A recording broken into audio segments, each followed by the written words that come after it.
Survivors, seekers, and thrivers, welcome to Transcending Trauma, a spiritual odyssey. I'm Shari Lee Roberts, living proof that transformation is real. Get ready for powerful insights, inspiring stories, and a little laughter along the way. Oh God, Eli, founder, owner, president of KW Publishing, a girl who has many credits to her and her career, but most recently, him and I are working together as she has been given the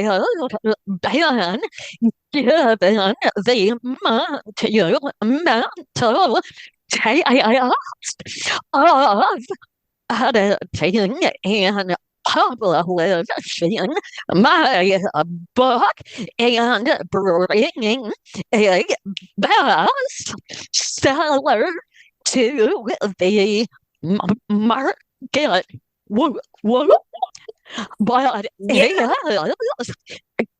him and I began working together. It became clear that you two have dealt with trauma and have come through it and are living proof that there is magic on the other side. So, without further ado, thank you for being here.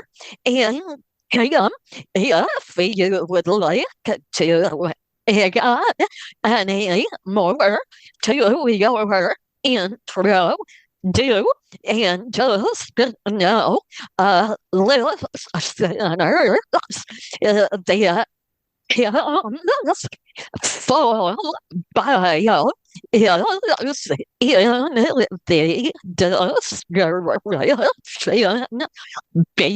below. And Kim, I'm going to turn it over to you, and if you would also just give us a little bit about your trauma and early life. Oh, absolutely. But first, I want to say, Sherry, collaborating with you on your amazing story I am so grateful. I am over the moon excited. I love working with you. And so I want to say what a badass you are for sharing your story of trauma and coming through. I love the magic that can be on the other side. So thank you for that.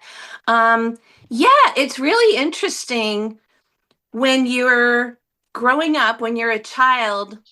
I don't know about you, but it would never have occurred to me, wow, this, is it okay to cuss? Yeah. Okay. The shitstorm that one goes through as a kid, if somebody told me as a little kid, I would look back on it and be grateful for parts of it, for making me who I am. I would have been like, girl, what are you talking about? You know what I mean? Like, I grew up as an only child, adored my parents. My dad was what you would call a functional alcoholic, meaning every day he goes to work and he does the things, and every night he comes home and transforms from this very nice, funny, lovable man that everybody adores to this, like, raging jerk. And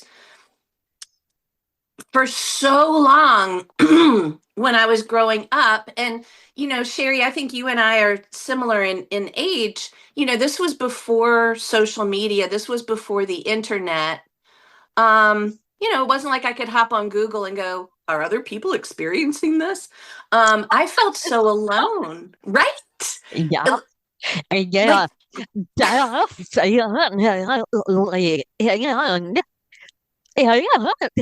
what point or did you learn that you were a victim of abuse?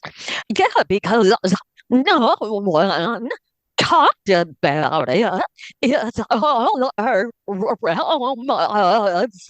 What we know, what we don't know differently. So I exactly. grew up uh, thinking, wow, I think everyone is doing this.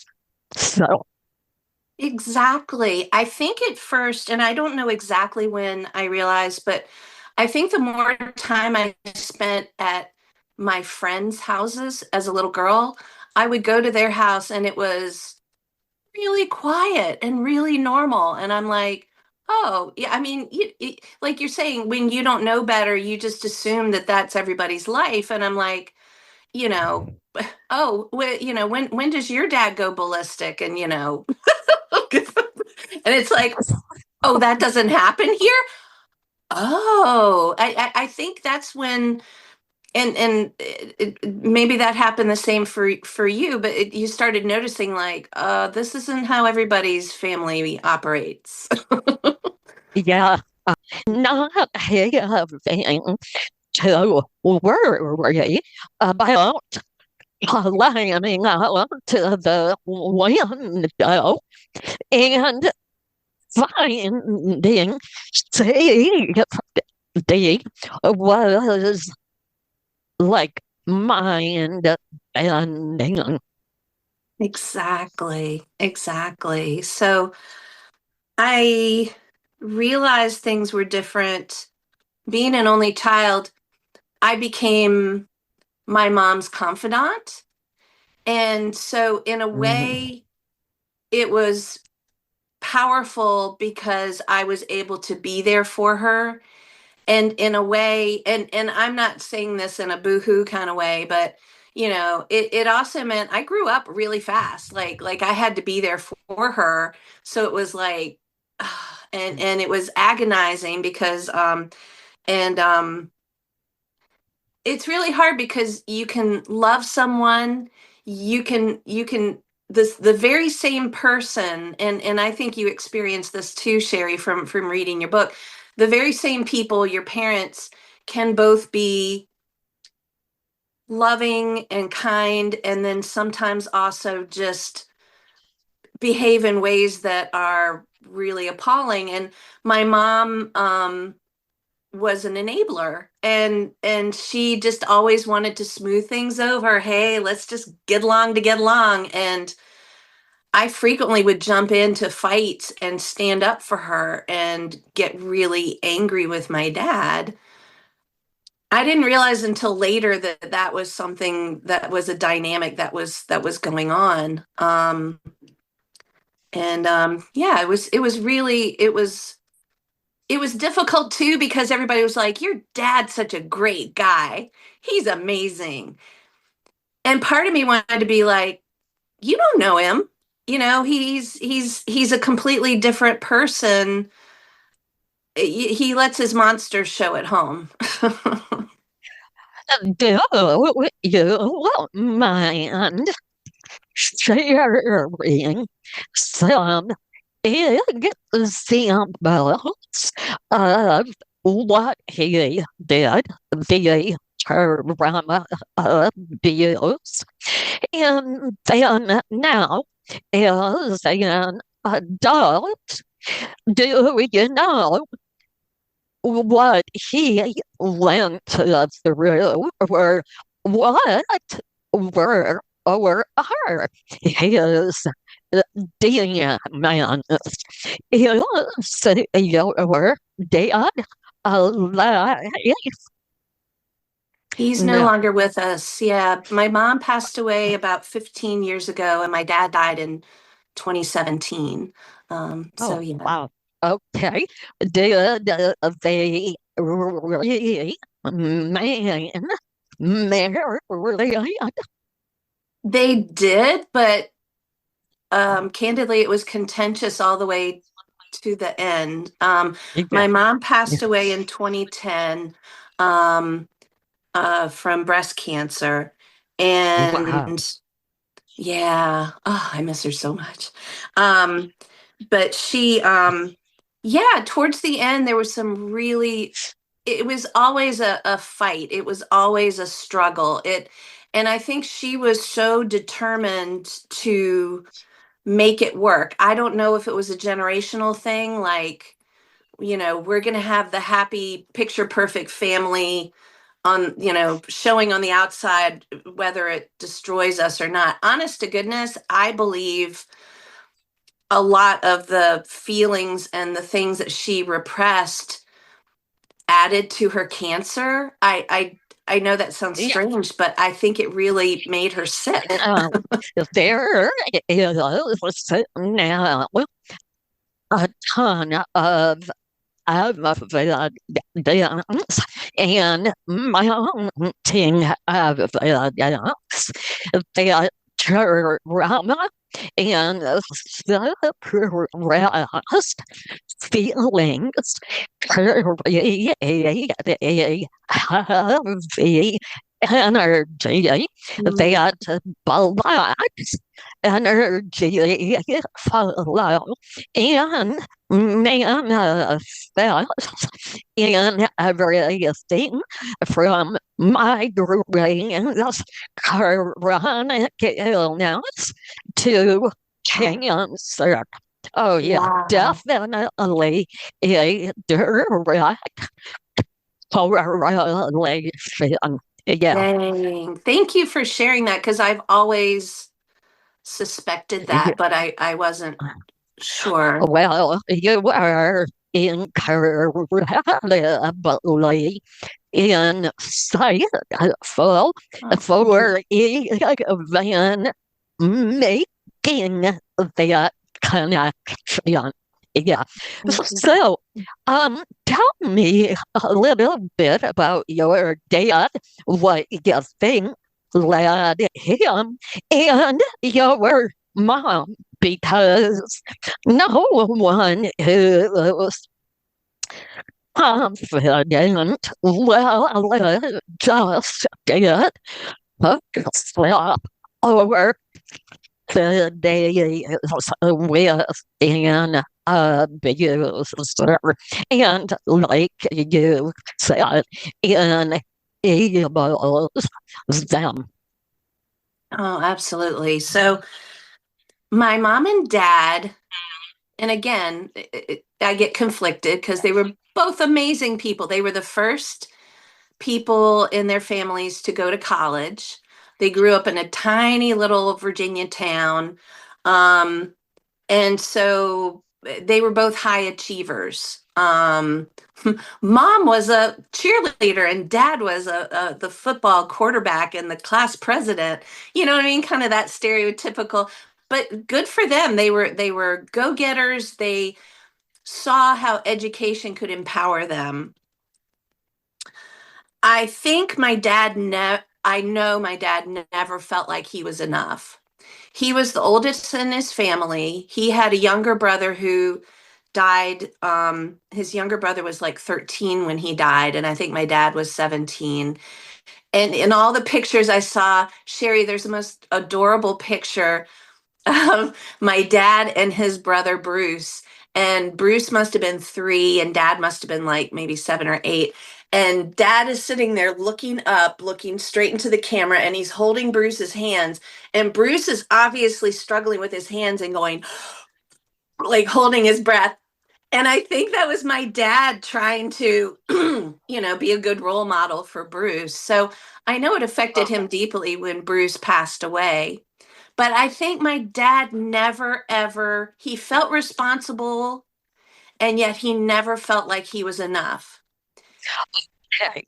How did Bruce die? Oh, he died of Hodgkin's disease. Wow. Yeah, and the sad thing is, the tragic thing is, later, because this must have been, my dad was born in 34, so I guess in the 40s. Later on, they came up with a cure, and so had Bruce lived long enough. But yeah, and he had a younger sister who adored him, and I think he felt that pressure to just achieve and be the shining golden star. But deep inside, I don't think he felt confident in himself. And so he would drink to cope. Were your dad's parents so were they being nurturing? Oh, great question. I never knew my grandfather because he died before I was born. Um, Okay. my grandmother, um, I always found her to be a cold fish. She seemed very wrapped up in appearances and wrapped up in, oh, what are other people going to think? So she was never someone I was close to. I suspect, and I had heard from my mom that my father's father had a terrible temper. Like, she told me a story about, they were in a car ride one time. It might have been going back from Sunday school, and he got really pissed off at a driver and sped up and basically road rage before we had the term road rage. And and my dad would exhibit that kind of temper too. I think it was the push it down until it explodes. Yeah, yeah. And what about your mom and her early life? Yeah, so she I was always close with her mom, my Grammy, and she was close with her father. Um, yeah, they were both really kind. They didn't have a whole lot growing up. Um, it seemed like, I think part of it was the era, because it wasn't a very forthcoming time. I remember when she was telling me about sex and the birds and the bees, she was like, my mom never told me about this. Oh, really? Just sort of so, but I never felt that same kind of temperament, or definitely.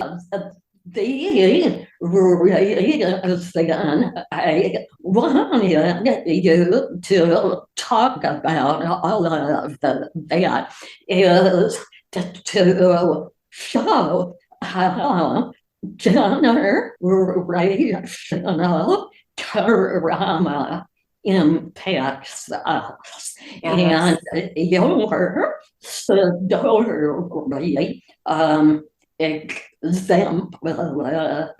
exemplifies that just as mine and millions of others. Now, the other thing that all of us victims of abuse, or a lot of us, have in common is I achieving. Okay, you're in high school, graduate. Talk about who you were then and what you did. Absolutely. And I love what you're talking about with the high achieving, because I did feel, I guess as many of us do, driven. Like, oh my God, I've got to be the best possible. I've got to get the best grades. I've got to do this. I got into college. I absolutely busted my ass. I got great grades. I ended up getting my master's degree right out of college because I was determined. Yeah, an interesting thing happened as I was graduating from when I got my diploma, my master's degree. I wanted to share this with you because I don't know if I imagine perhaps you and perhaps other listeners too have experienced this. For a while there, I felt like, you know what? If I can't beat them, join them. I had a very strange few months where I decided I'm over 21. I'm going to go with my dad and get just absolutely wasted. And so there was a short period of time where I remember distinctly, this is going to sound weird. He and I went to a chili cook-off, and I guess they must have been having like lots of beers as well. And he and I got smashed, and we both came home, and my mother was horrified, understandably. And that continued for I don't know how long until one day I was living at home after getting my master's.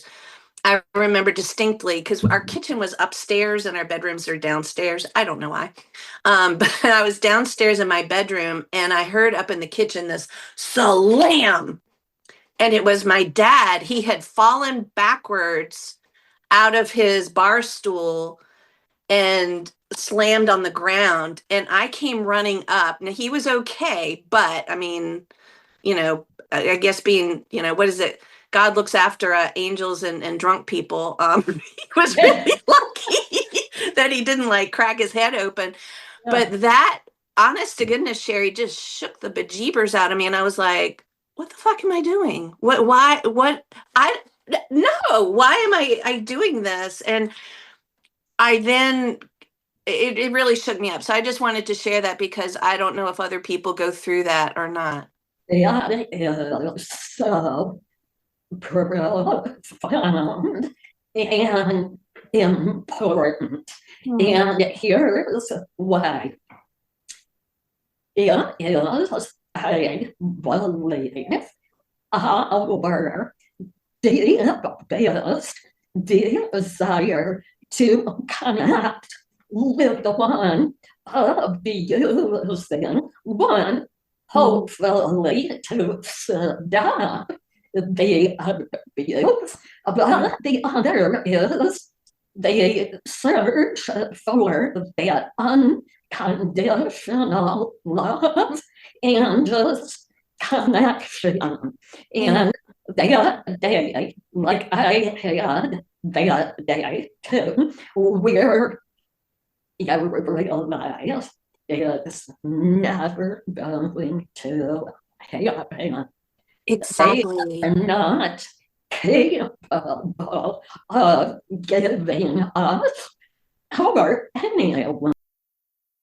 Saying that was a real aha just now for me because I hadn't seen it that way, but you're so right. And it makes me realize, I guess, because I knew he was always searching for whatever it was that he felt he needed. I think he always felt he had this hole that could never be filled. And what a perpetuating cycle that was going to turn into. I went through two more, I would call it shifts, that I feel kind of were important. One was I noticed in my dating life, I was going for the wrong men. I was attracted to the, outgoing, confident guys who secretly were self-destructive. And finally, I don't know if it was a book I read. I don't honestly know, Sherry. I suspect it was just spirit kind of intervening and saying, "Hey, sister, stop the pattern." Why are you going after assholes? Why are you doing this? And it was so funny because when I met my husband, he wasn't like the other guys I was ever attracted to. And it was funny because initially I was like, what a great guy. And I was ready. He can probably hear me downstairs. I was ready to put him in the friend zone. I was like, he's a great guy. And then I was like, no, really, he's a great guy. And I realized he didn't have those same, he wasn't, nobody's perfect, but he didn't have that same self-destructive vice, that ever-growing gnawing. And yeah, what a revelation, being with somebody who's actually wonderful to be with. Oh my gosh. Oh, I can only imagine. Okay, so how old were you when you met him? And how long have you been together? So I met him when I was 29. And Sherry, I kissed a lot of frogs. Oh my. And he and I got married when I was 31, and we've been married 26 years. I love that. I'm Now, grateful. do you have children? I don't have any kids. Candidly, we tried for a while and it just wasn't in the cards. So yeah, but I'm an amazing auntie, and that was really hard. I'll be candid, but you know what? I think it was all part again of making me who I am today. So I really, I can feel wistful about it. I'll be candid, Mother's Day is hard. But you know what? That wasn't the role I was meant to be in, and I'm really happy with the role I'm in. So Yeah. Talk now about what is your degree and master's in, and how did you get into publishing? And I don't need to preface what you're going to say, but I just need to say this. The first time we jumped on a call and you told me about you and about your company, I thought, oh my God, nothing makes my heart happier than talking with someone who is in alignment and doing what they are meant to do. Girl, you exude love of literature, writing books, people getting their stories out, right? And now I have that tingling all over. So tell us how you got to where you are. oh, absolutely, and thank you. So I got my degree in English. It was so funny, Sherry, because I almost majored in theater because I love performing and speaking in front of people. And for some reason, I don't have that thing where people get stage fright. I'm just like, hello. But I started being drawn more and more to literature and to writing, and I absolutely love it. It's one of those things that I was always that girl that people would go, they'd be like, Kim, I have to turn in this paper. Will you read it over for me? I'm like, sure. So I was always editing other people's things. And then I decided to get my master's in writing and rhetoric because honest to goodness, just for the love of it, the stuff that we studied, I got nerdy with linguistics and grammar. I can diagram a sentence like nobody's business. Do they even teach that anymore? I have no idea, but I've got that skill. So, segue, because when I first got my master's degree, I'm like, oh, now what? What do I do? I thought about becoming a teacher because my mom was a teacher, my aunt was a teacher before she retired, and I have so much love and respect for teachers.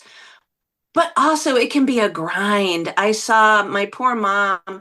She was a home economics teacher, and she went from where home economics was like respected to she really went through some stuff in the 70s, and it was not great. So I was like, I don't want to be a teacher. It was so funny, Sherry, because when I first graduated, I couldn't find a job as a writer, but I love taking things apart. And this was around the time that uh like Microsoft Windows was coming out on computers. So it went from the green screen DOS based to GUI, which is the graphic user interface. I was fascinated. I love puzzles. I love taking things apart. I bought a computer and I took it apart with my screwdriver and put it all back together again. I thought it was interesting. So I got a job in IT. So I was a computer technician for a while, but it worked out beautifully because people in IT do not like to write. You probably. So it was like, oh my gosh. They're writing code. They do not want to write. Oh, exactly. So it was wonderful. So I worked my way up from being a computer technician to being a technical writer, and eventually up to being a project manager. And I loved it. I love project management. And you know what? Just to harken back, I think a lot of the skills that I have, I always felt like I had to keep it all together because it seemed like everything was such a shit show at home. I was like, okay, people, let's do this. Not that my mom wasn't a good manager as well, but I always felt like I had to have my ducks in a row. So project management was great. And then we had layoffs at work. Luckily, I wasn't laid off, but my husband, and I forgot to mention this, he and I met on the job. So we were both working for the same company. And we came back from vacation and they had layoffs, and I didn't get laid off and he didn't either, but most of my team did. And that really shook my world because I love people. I was mentoring a couple of them, and so that made me go, wait, what am I doing with my life? I've been in IT for years now. Is this what I really want to do? And I was like, what do I really want to do? And I'm like, what do people do who love what they do? Do those people exist? My parents were always like, oh, you get a job and it will suck. They didn't say suck. That you will get a job and it will be miserable, and then you make the money so you can do what you love on your off time. And I'm like, does it have to be that way? So I decided to look for a book, first of all, about people who do what they love for a living. And I couldn't find the book that really resonated with me. So I decided to write that book. And so 2014, I started writing a book, and I talked to people from all different walks of life who love what they do. And then I decided to self-publish. I didn't want to go through traditional publishing. I didn't want to send my work off to literary agents. I'm stubborn. I'm like, nobody's going to tell me what I can and can't do. So I made 50,000 errors. I goofed it up. One of my first proofs, I had like a 5-inch margin. It looked insane.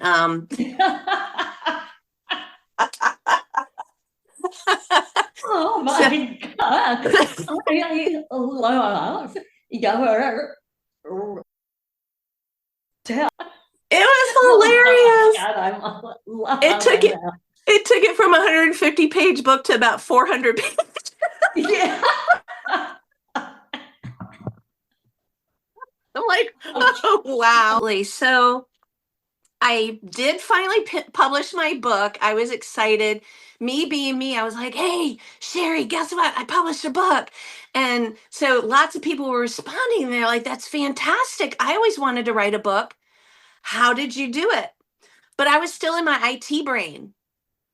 And so I was used to very complicated technical documents. I was like, Oh, let me tell you, just these 50 easy steps, blah, blah, blah, blah, blah. And I'm like, Yeah. why is everybody like staring at me slack-jawed? Like, huh? Yeah. So finally, one amazing woman, and I owe her so much. Her name was Shirley T. Burke, and she was a leadership coach here in the Richmond, Virginia area. And she goes, Kim, I don't want to hear all that. She said, but I would pay you to help me publish my book. What? That never would have occurred to me in 100,000 years. And I'm like, you would? And I go, but I don't know what I'm doing. I finally got this book published. And so she and I talked about it, and we were like, I'm like, let's learn together. I go, it might take a while, but let me do this. And she was, and sadly, she's no longer with us, but she was one of those amazing transformational coaches who would work with people, and she would just tell things like it was. I'll tell you this fun thing about her. She had a business card and it had her name on the front of it, but she goes, the most important thing is on the back of this card. And you would flip it over, and in big letters it said, you matter. Like, that was Shirley. She was amazing. So I helped her publish her book. Little did I know how well connected she was. I figured she knew people, but she told her whole network of people, like tons of people. Oh my gosh, I worked with Kim. She's fantastic. I started getting clients. I was still working in IT full time. And then I was doing books as a side hustle. And finally, I got enough traction that in 2017, I quit my full-time job, and I've been doing Kiwi publishing for ever since then. It can those heroes been enlightening, inspiring, and fun conversation. Thank you. One last thing. You mentioned is a child when trying to navigate your father's volatile outbursts, that there were things, messages that would come where you just knew what to do or not do, what to say to mitigate or minimize. Those are definitely intuitive abilities. So would you talk about that as a child, and then kind of take us through your life to today on how you utilize your intuition? Absolutely. So, yeah, I noticed early on with my ability to feel the energy in a room, I can sense from almost a room away if there's tension. And I didn't realize that until candidly, people will jokingly say, read the room, like don't say something funny if there's a sad situation going on. And sometimes people just don't know. I thought everybody had that sense, but I realized I can pick up on that. And it was funny because I doubted it for a little while, and it's going to sound funny, but I love there was a show on BBC. I can't remember if it was called Sherlock, but Benedict Cumberbatch was in it. And they used to show how Sherlock Holmes would read a situation, meaning, oh, this is going to sound basic, but she has a ring on her finger, so she must be married, but it would go deeper than that, like, oh, this person, And so I thought, maybe I'm not really intuitive. Maybe I just have picked up on these details, but it's more than that. When I meet with somebody, and it happened with you when we met, we really clicked because I sense things about you. I can just feel your energy. I don't know if I'm saying that right, but I can just sense things about you, and I'm like, oh snap, she's my people. We may not have walked the exact same path, but I can feel I can feel your love and your goodness coming through. And it's something that, and on the flip side, I've definitely talked to people. I'm like, oh, we are not working together. No, no, no, no, no. I don't care how much money you have. Yeah. Mm-mm. You've experienced that too, I bet. Oh. Thanks, but yeah, have a good day. Bye, bye. But yeah. But my intuition helps me a lot. Sometimes it's difficult. Sometimes I'll walk into like a networking situation and I can feel some bad energy, and I'm like, get me out of here. I don't want to be anywhere near here. And sometimes I listen to that. I'm like, oh, gotta go. And sometimes I stay, and I almost always regret it when I stay and I don't listen. During the time realized it was the energy of others, or were like me thinking, oh, I am just insecure, don't want to be here, don't want to do this, didn't know at the time I am an introvert. They presented as an extrovert. So Right. an introvert is highly sensitive. I'd rather been dead than endured. You get that? You I do. Yeah, absolutely. And I love your question about whether I thought I was just insecure or whether I could tell it was the energy in the room. And candidly, there were times when I was like, what's wrong with me? What the devil is going on? And I don't have a specific like time, but I think I realized just finally, I'm like, oh, it's not me. I think sometimes when you would go into like as project manager, I would work with different teams, and some teams had better energy than others. And so I'd be like, oh, I'm looking forward to this meeting, or oh crap, I have to meet with these people, and I think I finally picked up. I'm like, oh, I mean, not that it's not me. I mean, obviously I carry my own energy, but most of the time it was them. Yeah.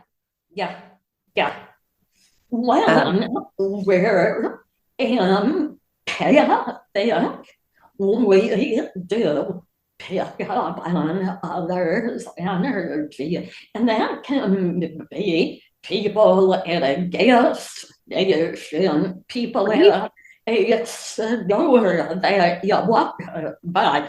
Okay, one last question about this. Yeah. Do you think maybe you were nuts? Yes. Or did other people think you were?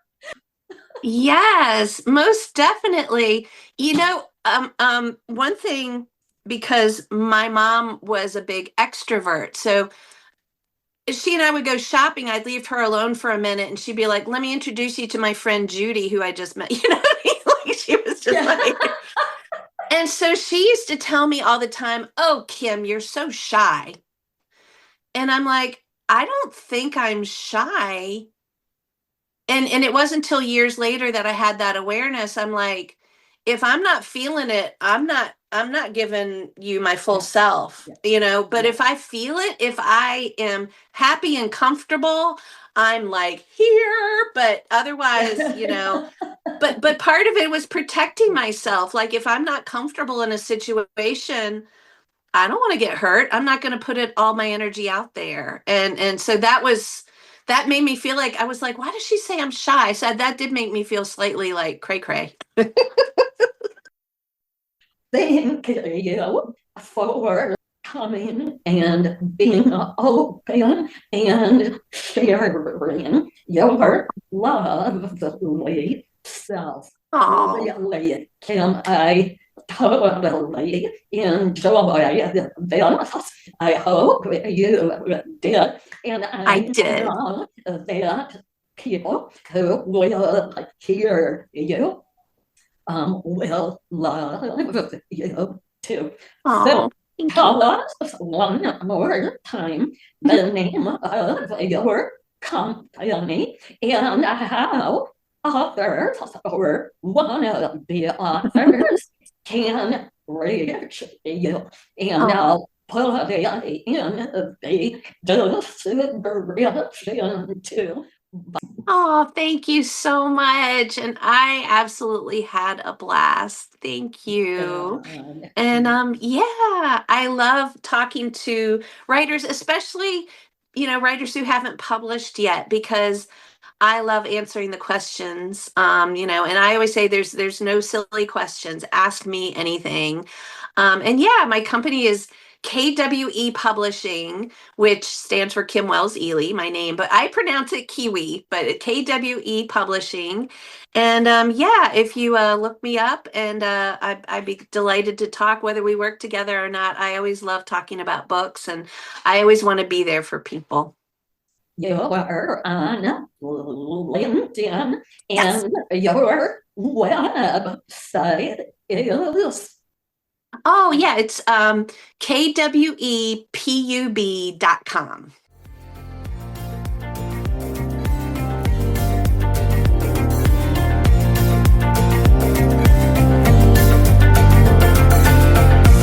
Thanks for listening to this episode of Transcending Trauma, the Spiritual Odyssey. If you're working to overcome trauma and would like to work with me or be a guest on my show, contact me through my website at shariroberts.org. Please hit the follow button to make sure you don't miss any episodes. I'd love to connect with you on LinkedIn at Shari Roberts. You can find all the links in the show notes. I'd love to hear from you. I'm Shari Roberts, your host, reminding you that you're never alone. Until next time, sending you love and light.